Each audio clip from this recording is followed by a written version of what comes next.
everyone, this is Judith. I am a realtor and investor in Chicago and Northwest Indiana. Today I wanted to give a market update on the Chicago area. If you are interested in learning more about what's happening in the neighborhoods here in Chicago, please stay tuned. This is mainly for anyone who wants to get into house hacking or buy an investment property here in Chicago.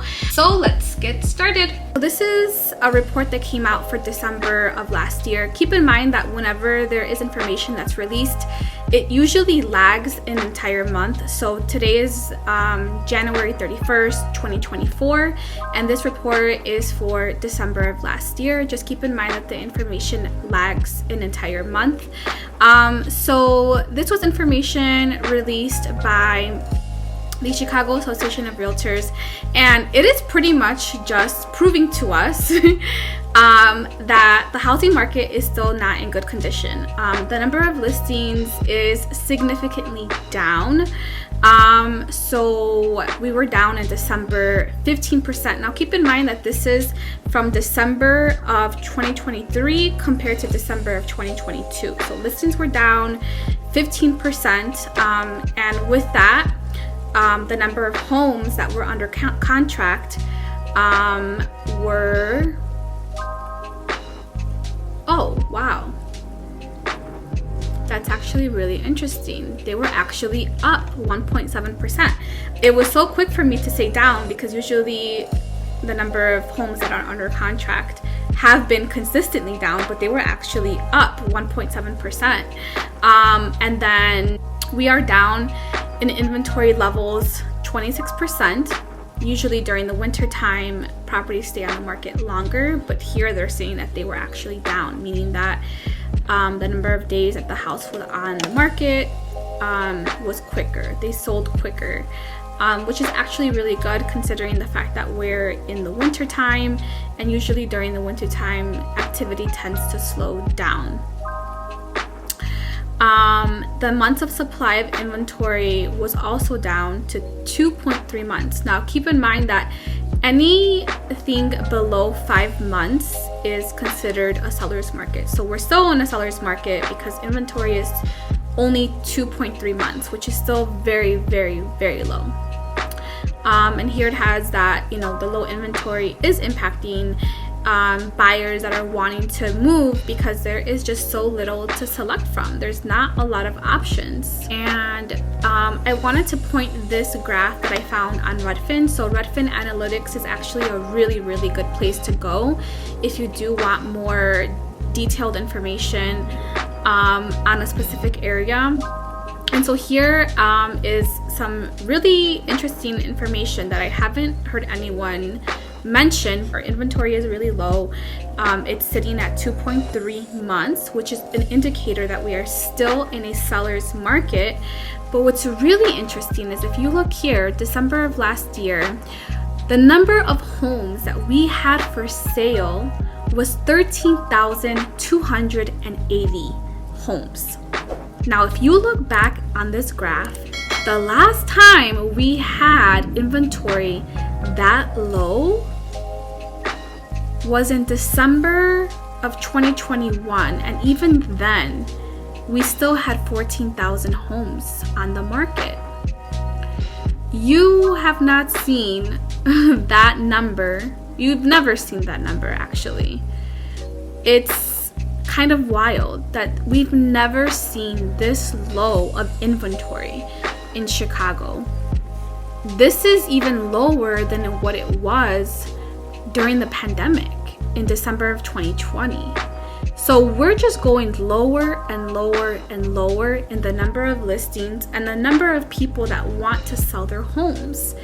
And this is concerning because if we don't have a lot of homes listed on the market and we have a ton of buyers, this could continue the traction of prices going up. And again, this is going to continue at least until we can get a little bit more listings on the market. This was in December, and usually in the winter months we are a little bit slower. There aren't as many people wanting to sell. Chicago is a seasonal market, so most people do sell during the spring and summertime. Last year in December, we had 17,000 homes on the market. So what happens to prices when we have low inventory? Prices go up. And you are seeing this in the stats, that the median sales prices of homes in the area are going up. So you can see here on this graph, the number of closed sales. Interestingly, we were up. We were also up with the number of homes under contract, which is, I was surprised to see that, because usually you see that go down. Interest rates went up, I think, in mid-October, November, so there may have been a few people that were holding off on buying that came back in the market in December, and that's why you're seeing that the number of people that went under contract and the number of closed sales went up. Your average sales price is up, and that makes complete sense because we don't have as many homes. And what I wanted to do is go through specific neighborhoods that I see my clients looking at if you're wanting to house hack. So one of the neighborhoods in the north side that I have a lot of buyers interested in house hacking is Avondale. This is a neighborhood in the north side of Chicago, and so I pulled up some information here. This is mainly only for multifamily, so 2 to 4 unit buildings, but this is information that I like to review and go through. You can see here for Avondale, the sales price has steadily increased over the past few years, especially after the pandemic, and it reached a couple of peaks in November of 2022 and then April of last year. And since then, prices have been falling.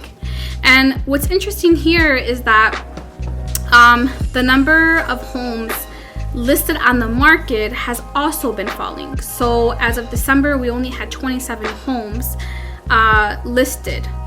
The months of supply is 4.8. So 4.8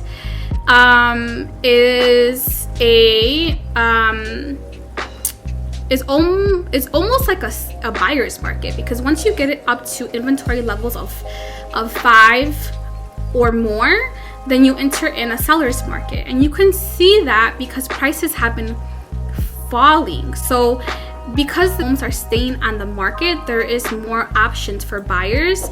And you can see that what that does is that it creates negotiability for a buyer. And you can see that through this chart, that since last year in April, people have been offering less on the homes. So they've been offering less than list price. And that has been causing the prices to come down.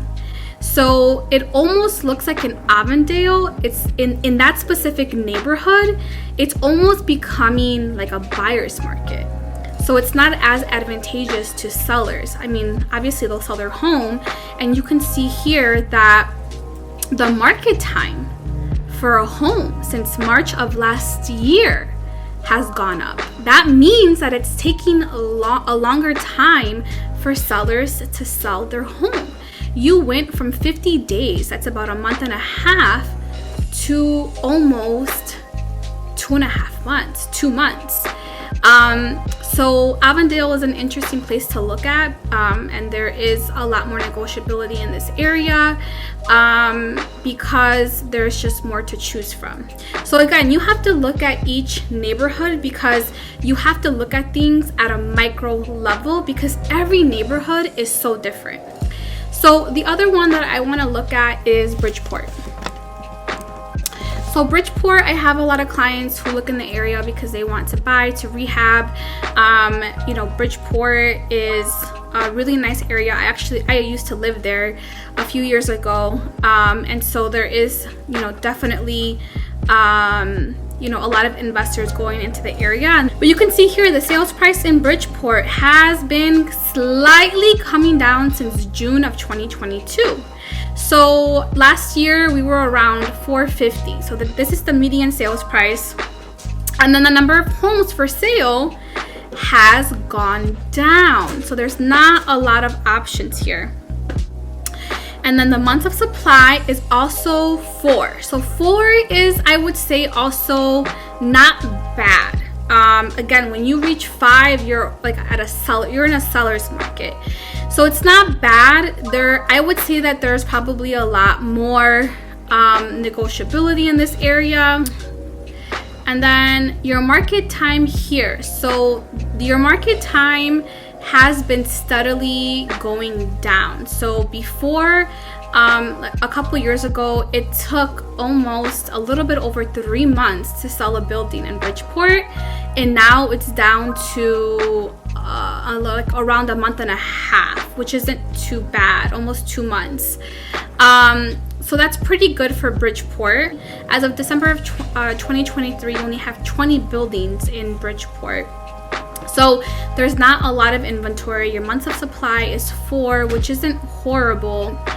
There are more and more people offering close to list price, still below list price in Bridgeport. The other neighborhood on the southwest side of Chicago is Garfield Ridge, and I live near Garfield Ridge, so I know that there's just not a lot in this area. So let's check out this neighborhood, and you can see here that the sales prices have gone up significantly since the pandemic. You can see that they've gone up, and they hit a peak in March of 2023 at 465, and then again November of last year at 467.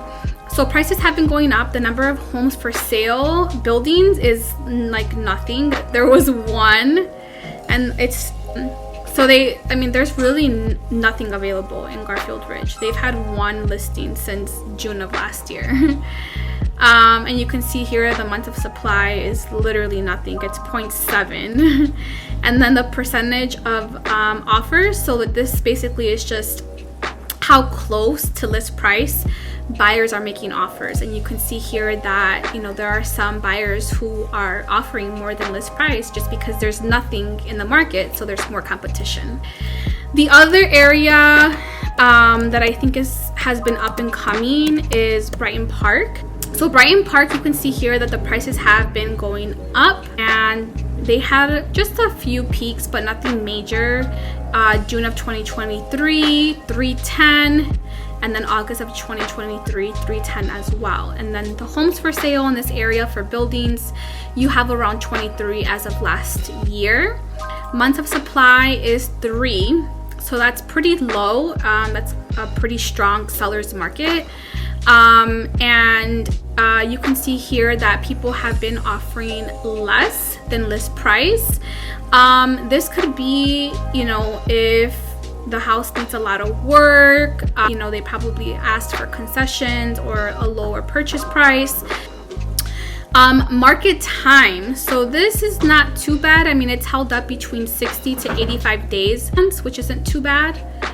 But you can see here back in 2022 that was a lot lower. So market time has increased in this area. Another area a little bit more west of Garfield Ridge is Clearing, and you can see here that Clearing has had a pretty big significant peak since May of 2023, and prices have gone up significantly, and that could also be because people haven't been able to find anything in Garfield Ridge. They may have just gone a little bit more west into Clearing. And you can see here that the number of homes for sale also has not been much. You've had 4, 3 in August, and since December, there's only been 2. Months of supply is very, very low. And then you can see here that people have been offering almost list price. And then at one point last year, they were offering above list price. So it just goes to show that there is a lot of competition in the area. And then the market time is like a month, which, I mean, if you see a place in Garfield Ridge or Clearing, and I've had buyers in the area, I always tell them you have to hop on it really quickly because the buildings in these areas go by super, super fast. I hope this information was useful to you. I love going over this data. And if you are looking to house hack in any of these neighborhoods or any other neighborhood really, and you want to get more information, feel free to reach out. I would love to share this information with you to help you become a more knowledgeable investor.